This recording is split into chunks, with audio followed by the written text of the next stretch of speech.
Christos Tsiolkas, welcome to 1+1. An absolute pleasure. An absolute pleasure to be here with you. That's very kind. I'm looking forward to this chat very much. You abandoned God many years ago, but your latest novel, Damascus, is the story of the Christian church after the execution of Christ. Is it fair to say that you've found religion again? I think it would be fairer to say that I have found what is positive in religion again. It would be a lie to say that I am definitely a Christian. I'm not a Christian, but I'm someone who now is at peace with what I have taken from Christianity, and actually feel fortunate that there are things that I've got that have come from that faith. I'm still, I don't believe in the transcendental God. But I think there are lessons in religion, just as there are lessons in mythology, and that are really important to learn. So what are those positives that you've taken? What is your relationship with religion today? Oh, look, I started off Greek Orthodox. As a young boy? As a young boy, because that's the faith of my parents. So that's the first faith I learned. There was a period when a time of sexual confusion, when I knew that I was something called homosexual, even though I probably didn't even know the word for it around 12, 13. For a little period I was part of an evangelical Protestant group. And then at 15 I couldn't square that circle. I couldn't reconcile sexuality and God. I thought God, whoever God was, did not want me, could not love me because of who I was. And so what I did is reject God altogether. I don't believe in you. But I think I replaced a certain element of what is faith with politics. And the politics what I was searching in politics is actually what was there in the best of Christianity: justice, the belief that everyone has an equal value in the world, that it is really important that you treat the stranger with absolute compassion and kindness. And we see a lot of this in your new book, plus the opposite of that in Damascus as well. Why write this story? What are you trying to achieve? What are you trying to get people to understand Christianity better? Because it is a departure from the themes that we've seen in your preceding books, Barracuda and The Slap, that looked at Australian themes of culture and minorities and class. This book is, for me, trying to make sense of where do my ethics come from? And in answering where do my ethics come from, it's about, well, what are the history of those ethics? So that's what I've been exploring in this book. And the connection, I think you look back through my body of work and faith is there. The question of faith is in every novel. The second novel I wrote was called The Jesus Man. Dead Europe, the third novel is about the collapse of, is about another collapse of faith, the collapse of communism, and where I had to do this reconciliation going. I had travelled in Eastern Europe just after the Velvet Revolutions, and for the first time I really had to listen to people who said, this was done in the name of socialism. This was done in the name of communism. This was done in the name of things that you espoused vehemently with a passion. And I had to come away going, does that mean all those notions of justice and equality are worthless now? I don't believe that. But it made me also then think about, well, I've been so angry at religion over this period. And anger's not a good place to make sense of the world. So I just thought if I have to kind of be humbled and think, I was wrong. I was wrong about this faith. I was wrong about something called socialism. Then maybe it's the institutions that are a problem. Maybe the underlying principles are worth defending. And you spend a lot of time doing that. I mean, Damascus was almost 6 years in the making, 7 drafts, and you travelled extensively in the footsteps of your lead character. Well, because the novel only started coming alive in the third draft when I just actually said to myself, stop, you're not a historian, you're not a theologian. What you are is a storyteller. So you've got to, who are these characters? How did they think? What was the world they were walking in? What did they smell? So actually going to Eastern Turkey, going to Jerusalem, going to these places, just so I knew what it looked like, what it sounded like, what the terrain was like. To be lost in a world that was actually the source of some of our most important foundational texts was, of course, it was exciting. And it's what's exciting is I know that it will continue. And my partner said about Damascus, it doesn't matter what happens with this book, you will never ever lose this knowledge that you've gained, this actually a hunger to keep exploring this. You speak of your partner, Wayne, there. I believe he reads your drafts. He's also a cartographer. He That's did right. The map in your book. And I think the most fascinating part is that you have been together for decades. Yes, 34 years, 35 years next year. That's fabulous and extraordinary in itself. Given what we see in many of your books, there's no kind of happy and ever after for a lot of your characters. What would you say is... What have you gotten so right with Wayne? What's so fabulous about Wayne? The thing I got absolutely right was falling in love with him in the first place. Okay. As a young man? We were university students. I was living in a shared household. I was 18, and so was he. And he answered an ad for a room that we had, and I remember him walking in for that house interview. And I just thought, oh my God. I think it was actually, Catherine, it was love at first sight. Really? Like, I do believe in that experience of suddenly being, you just feel, it's almost frightening, because suddenly you're in the middle of this just shaking of, something about this person is making you so in awe that it is frightening. And I really did. At that time, I thought Wayne was straight. Right. So we actually had a year of living together where we would just spend more and more and more time together. And in my head, it was like, he's just my friend. He's just my friend. He's just my friend. This is a very... it is a very romantic moment, because then he went off to fight bushfires. He's trained as he was doing forestry, and that part of the training was to do firefighting. And he wrote me the most lovely letter, declaring his love for me. And it was, and I said, yeah, I love you too. It's a romantic, wonderful love, but we've also had to work. He's living with a writer. That's not an easy thing. Mm-hmm. When I was in my mid-20s and made the decision that I was going to write, and he could see it. I had a terrific job, one I loved, people I loved working with at a film archive, but I wasn't happy. And Wayne was the one who said, I think you should just try writing. You should you want to know if you've got a book in you. And he and I sat and talked, and this is, you sit and you talk, and he said, you don't have to work full time. We can try and work out a life where that will support what you want to do. Work part time, and that's a big sacrifice, because it means you can't live it maybe in the suburb you want to live in. You can't have all the things you want. So I'm really grateful for that. Well, let's go back to almost the beginning and more of your childhood.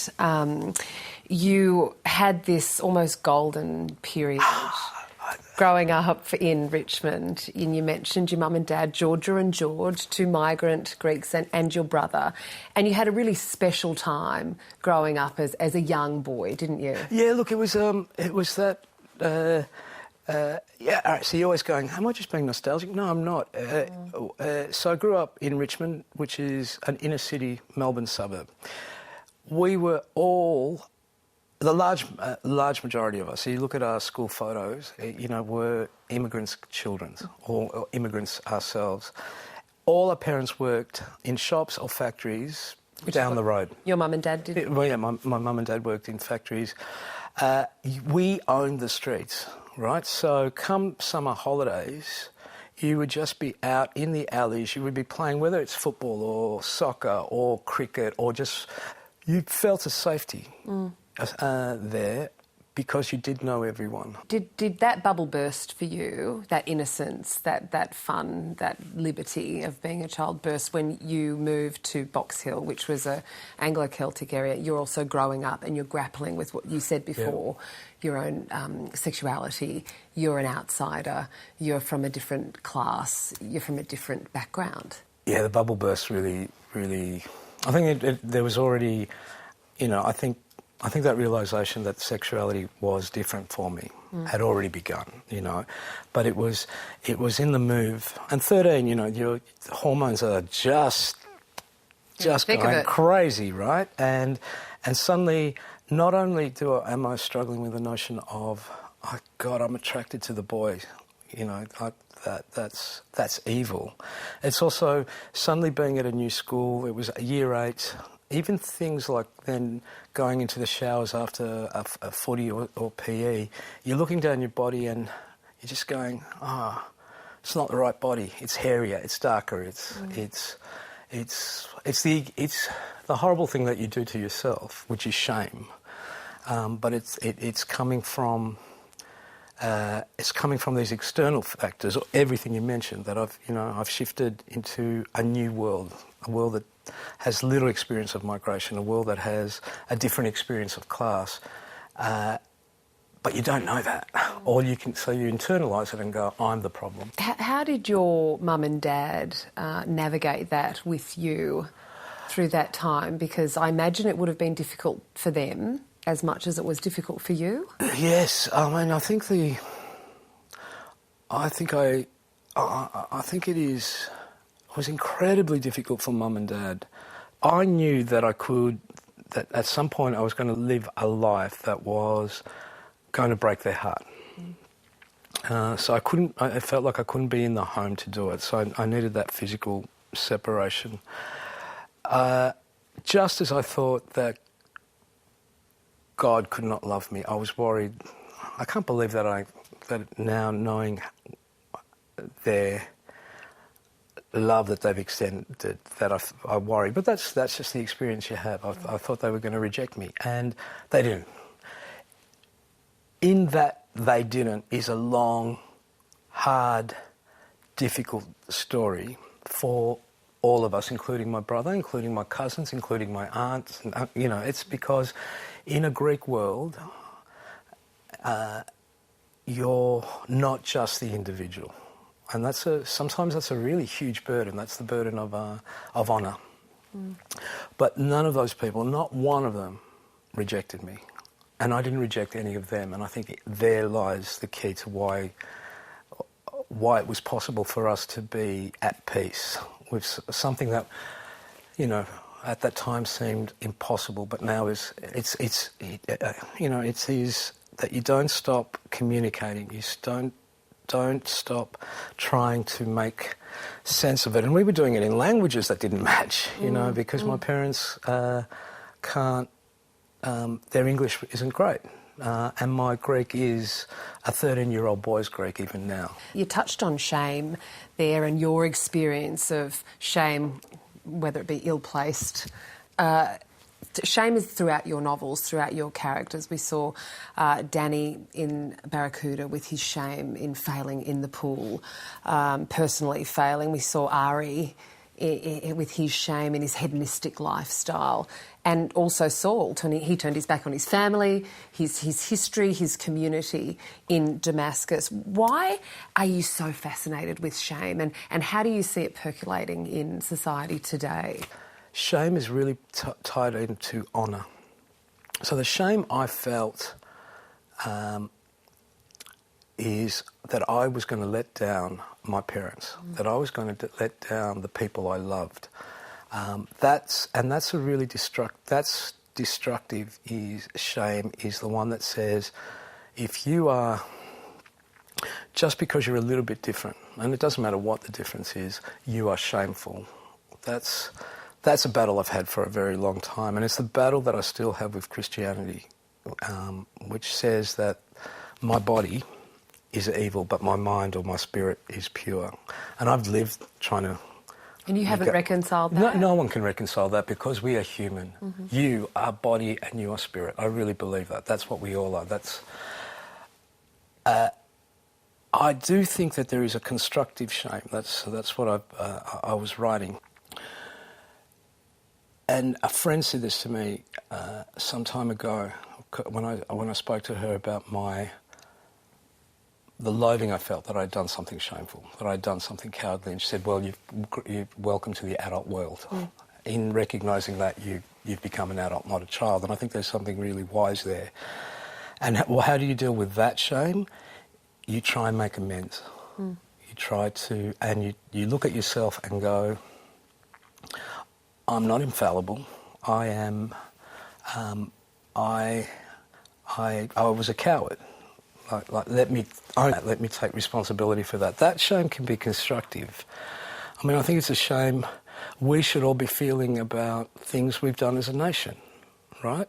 And the way we get, the obvious ones for me at the moment are the long history of how we haven't reconciled the fact of how we occupied this land and what that meant for the first peoples of this country. The fact that we have created these hellholes in Manus and Nauru, which are full of people whose lives are now wretched. And the point, the thing is, let's take this shame and make it constructive and go, these people don't deserve to be there. No, I don't think anyone, regardless of what you think about immigration or refugees, no one really blames these people. The reason they're there is because you and we can't have a conversation together about it as Australians, about how to have a mature discussion about immigration. So we'd rather these people get locked away rather than stop screaming at each other. And I blame the left and I blame the right equally for that. Whilst you say that your father George wasn't educated to the sense that you were, he got to primary school, is that right? Yeah, he did 2 years in primary school. He was still a great storyteller. Oh, look, he still, I mean, that's one of the most lovely memories I have before cancer, unfortunately, took him, is a Christmas that we had over at our house. Wayne and me and his family and my family, and then kind of as everyone was leaving, it was just a few of us under the maple tree, and Dad was telling stories, and they were beautiful stories, like stories from the village that go back, he was 81 at that time, but he could remember stuff that was happening 70 years ago, and he used to frighten me as a child because in his village there were vampires and ghosts and Dead Europe, one of my novels, is really informed by Dad's stories. And that would have been a lovely gift to give to him, in that taking his folklore and his stories and putting it into some of your work. Yeah, look, I think Dead Europe. So the novels have been published in Greece, which is great. But I think the greatest. What I'm really glad for is that Dad lived long enough to see the success of the slap. That's actually the most, I really mean this, the most important part of the success of the slap was that he could just finally go, I don't have to worry about Christos, he's not going to die in the gutter. He's going to be able to pay his rent. yeah, exactly. Yeah. Rosie, Anouk said she'll drive you home. So tell me, what about your mum? Because she doesn't read English, she just reads Greek. How did she find, say, reading your books, or maybe seeing Head On, which was based on your book? Because that's full on. There's drugs, there's sex, there's more sex, and then there's drugs. Plus a lot of other things as well. But it's in your face kind of stuff. Look, it's the moment, because when Loaded, which Head On was based on, was in English, it hadn't been published in Greek at that time. She's amazing. There's a cinema in Carlton called the Nova in Melbourne, and they had a screening of Head On, and I said, I'm gonna take you to see it. She really wanted to see it, and we sat watching it, and she was like stone-faced just looking at the screen. I'm nervous for you listening to this story. The only moment that she moved was there's a scene where the main character, played so brilliantly by Alex Dimitriades, shoots up drugs. And she just elbowed me, like kind of, didn't, again, not looking at just at the screen. And then after it finished, she was crying. She was sobbing, and then walked into the toilets in 10, 15 minutes, I think, and I was terrified, you know, because it's hard film for anyone to watch, Rick. And what she's doing is she can't go, this is fiction. She's seeing me there. And then she came out, and I said, are you all right? She said, let's go and get a drink. And then we went and got drunk together on like a little, probably the daggiest pub on Lygon Street, like kind of one of the gambling pubs, and just got drunk and talked. Right. And she asked me 1,000 questions. I asked her 1,000 questions. And so I will always be grateful to that film, because it allowed that to happen.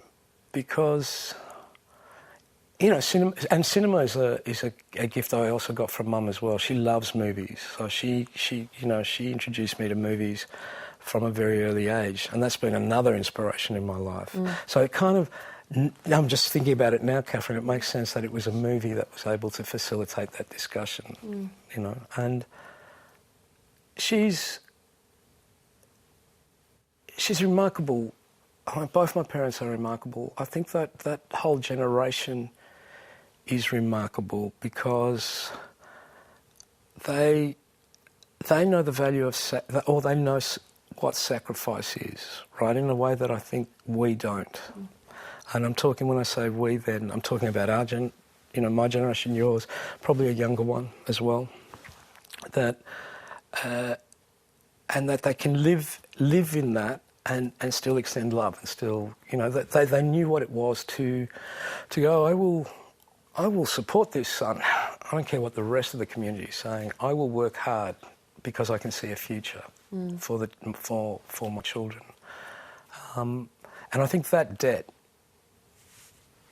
You talk to migrants who've grown up, whether it's in American cities, and whether it's Mexico or the US or Canada, children of migrants in Holland or Istanbul or London or Berlin.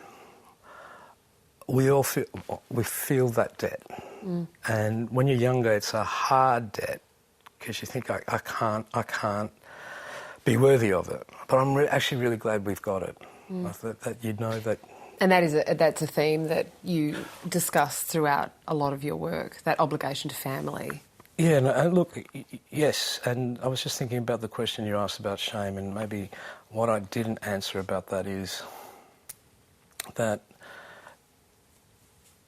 in seeing shame as both destructive and constructive, that's something that's been really important for me to make sense of as a writer and as a human being as well. Like to see that these things can you can make yourself a victim of this, right? And you can say, the shame I know has been so destructive, whether as a gay man or whatever, that I'm only going to live in that destructive shame and then be angry about it for the rest of my life. Rageful. There's a lot of rage also that you explore. And rage is really, I mean, there's moments where, you know, you need to be angry, but if I was to have only lived in that rage, I wouldn't have survived. I don't think people survive in that rage. Do you have any guilty pleasures? Oh man, yeah. Because your work is heavy, it's confronting, it's worthy, it's thoughtful, it's deep. You know, what's your escape? What are your guilty pleasures? So my guilty pleasures are enormous, but this is my day. Most days I get up and I watch The Golden Girls, and it's just a lightness, right? Yeah. It's just a lightness to begin the day. But isn't that funny? Golden Girls about three older women who have this connection, and all your books about connecting. That's absolutely true. That's absolutely true. I haven't thought about it that way. So, with that in mind, would you ever entertain writing anything that you would perceive as frivolous? I mean, or is it not worth your time? It's not even. I don't think that that's the way it works. It's again. you know, right at the beginning, I think I said there's a selfishness to writing, right? In that you know, why do I write these books? Because there's things I'm trying to work out. And that's never going to leave me. So the things you're trying to work out are the difficult things. I would wish that I could write a lovely a book of beauty. It's been influenced by reading a lot of Japanese literature and thinking, you know, and reading essays from Japanese artists of the late 19th century. And, you know, for them, Sosiko, a Japanese writer, said about Western art, all they want is capital R, capital E, equality, capital J, justice, capital C, compassion. They don't know how to describe the fall of a leaf from a tree, which I thought, ooh, that's an interesting observation. I can't be that, but I think that idea of just wanting to capture beauty is something that, you know, I'd love to think what would a book, a novella, a short story be that was as simple as that and as profound as that. So perhaps, and finally, if that could potentially be what lies in the future, are we going to have to wait 6 or 7 years for it? Damascus is one of those books that it is worth, for me, all those years to work on a book like that, because I owed what I wanted to do with that book time. I feel like the next one is, I mean, I don't think I could do that again immediately, so hopefully the next one won't take as long. But you say that and you never know. Well, until next time, all the best, and thank you so much for joining us today, Christos Tsiolkas. An absolute pleasure. Thank you.